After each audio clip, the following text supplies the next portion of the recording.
समास 7वा. यत्न निरूपण. श्रीराम. कथेचे घमंड भरून द्यावे आणि निरूपणी विवरावे. उणे पडोची नेदावे कोणी एक विशी. महंताने थाटायची रंगतदार कथा करावी आणि अध्यात्म निरूपण विवरून सांगावे. कोठेही उणेपणा येऊ देऊ नये. भेजणार खाले पडिला तो भेजणारी जाणीतला.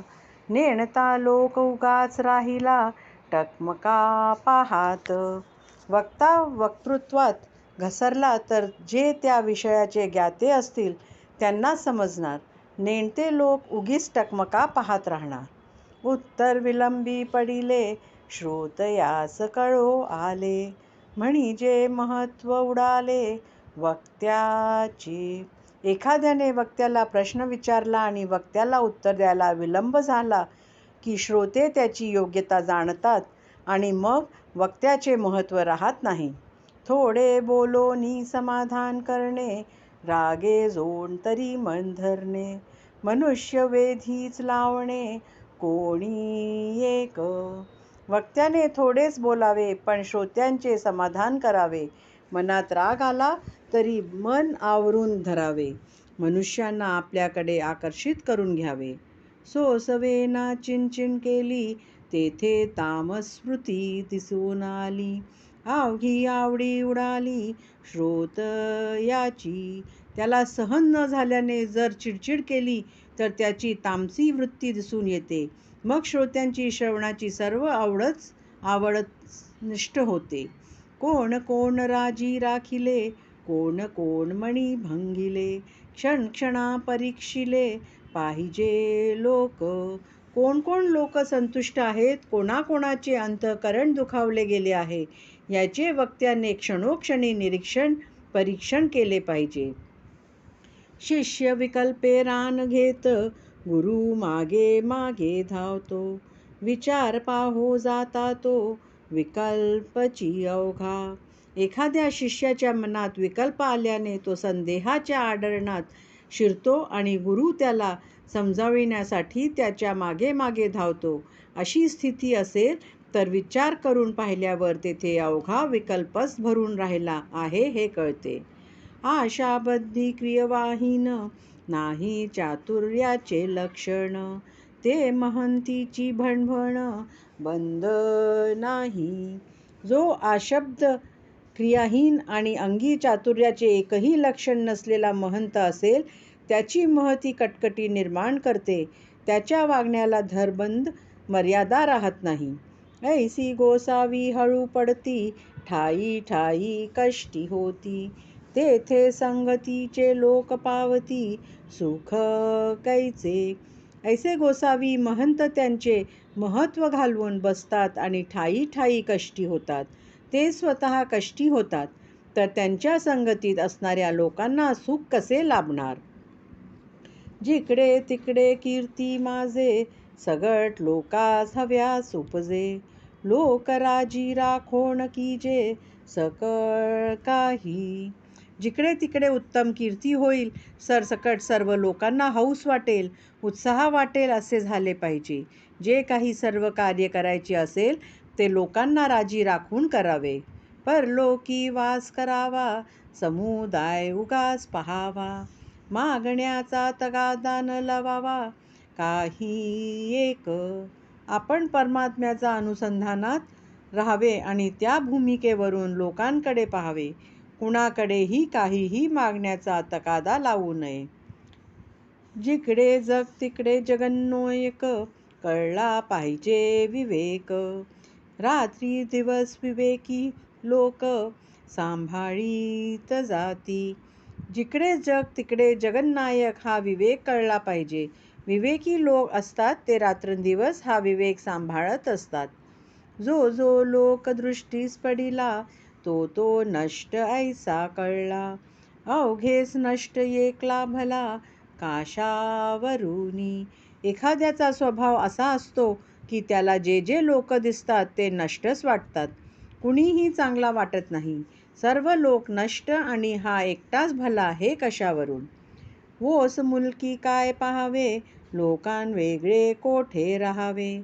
तर हे खोटी सांडते घ्यावे, काही एक ओसाड मुलखात जाऊन काय पाहावे.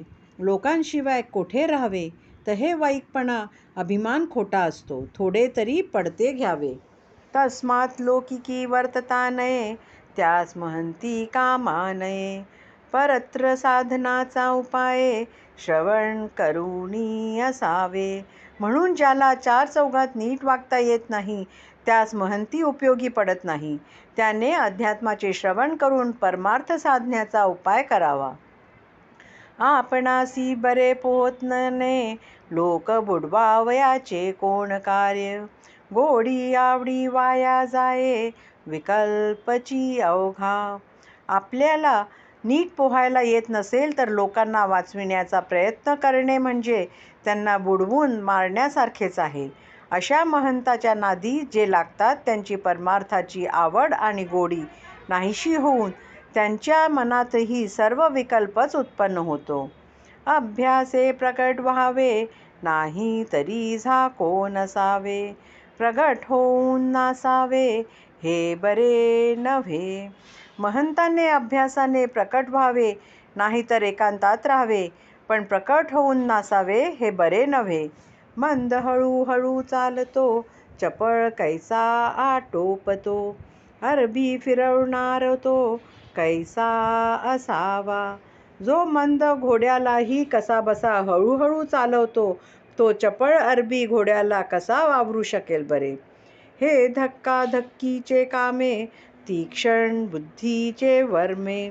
भोळ्या भावार्थे संभ्रमे, कैसे घडे. महंती ही धक्काधक्कीची कामं आहे. तीक्ष्ण बुद्धी असल्याशिवाय ते होऊ शकत नाही. त्याशिवाय त्यातील वर्म कळत नाही. तेथे भोळ्या भावार्थाने संभ्रमात पडावे लागते, कार्य होऊ शकत नाही. सेत केले परी वाहेना, जवार केले परी फिरेना. जन मिळविलेत परी धरेना, अंतर्यामी.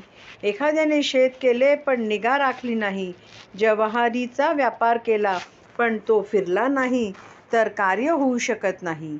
त्याप्रमाणे एखादा कार्यकर्ता लोकसंग्रह करतो, पण त्यांना तो अंतर्यामी संतुष्ट करू शकत नसेल, तर लोकसंग्रह टिकू शकत नाही. जरी चढती वाढती आवडी उठे, तरी परमार्थ प्रगटे. घसघस करिता विटे, सगट लोकू.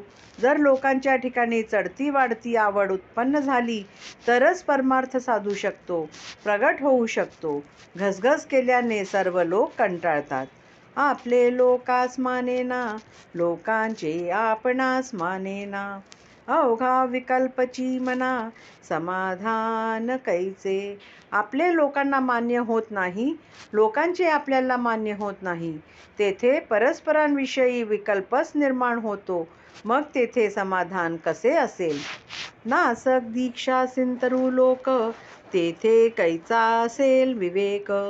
जेथे बळावला अविवेक, तेथे राहणे खोटे. भोंदूपणाची दीक्षा आणि फसवे ठीकठाक लोक, मग तेथे विवेक कसा असेल. आणि जेथे असा अविवेक बळावतो, तेथे राहणेच खोटे होय. बहुत दिवस श्रम केला, शेवटी अवघाची व्यर्थ गेला. आपणास ठाके ना गलबला, कोणे करावा. अनेक दिवस केलेले कष्ट शेवटी व्यर्थ ठरतात. आपल्याला जर लोकांचा गलबला सोसत नसेल, तर लोकसंग्रह करण्याचा भानगडीत पडूच नये. संगीत चालिला तरी तो व्याप, नाही तरी अवघाची संताप. क्षणक्षणा विक्षेप, किती म्हणूनी सांगावा. एखादे कार्य सुरळीत व्यवस्थितपणे चालले तर ते व्याप ठरतो, नाहीतर मग अवघाच संताप ठरतो. त्यात क्षणोक्षणी इतके विक्षेप म्हणजे अडथळे येतात की किती म्हणून सांगावे. मूर्ख मूर्खपणे भरंगळीती, ज्ञातेपणे कळहो करीती. होते दोहीकडे फजिती, लोकांमध्ये. समाजातील मूर्ख माणसं असतात ती मूर्खपणाने भरकटतात, आणि ज्ञाते शहाणे असतात ते शहाणपणाच्या अभिमानाने भांडत बसतात. आणि मधल्यामध्ये महंताची मात्र लोकात फजिती होते. कारभार आटोपेना करवेना आणि उगहे राहळेना, या कारणे सकळ जना काय म्हणावे. त्याला कारभार आटोपत नाही, नीट व्यवस्थित करता येत नाही आणि गप्पही राहावत नाही, स्वस्थही बसवत नाही, अशा या सर्व लोकांना काय म्हणावे.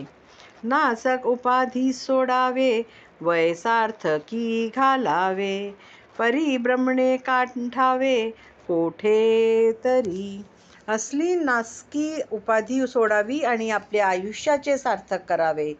परिभ्रमण करून कोठेतरी आयुष्याचा काळ कंठावा. परिभ्रमण करीना दुसयाचे काही सोसीना, तरी मग उदंड यतना विकल्पाची. परिभ्रमण ही करीत नाही आणि दुसऱ्याचे वागणे बोलणेही सहन करीत नाही, अशा माणसाला विकल्पामुळे उदंड यातना सोसाव्या लागतात. आता हे आपणाची पासी, बरे विचारावे आपणासी, अनुकूळ पडेल तैसी वर्तणूक करावी. आता हे सर्व आपल्यावरच अवलंबून असते. आपण आपल्याशीच नीट विचार करावा आणि जे काही आपल्याला अनुकूल वाटेल त्याप्रमाणे वर्तणूक करावी. इति श्रीदासबोधे गुरु शिष्य संवादे येत्न निरूपण नाम समास सातवा. इति श्रीदासबोधे गुरु शिष्य संवादे येत्न निरूपण नाम समास सातवा.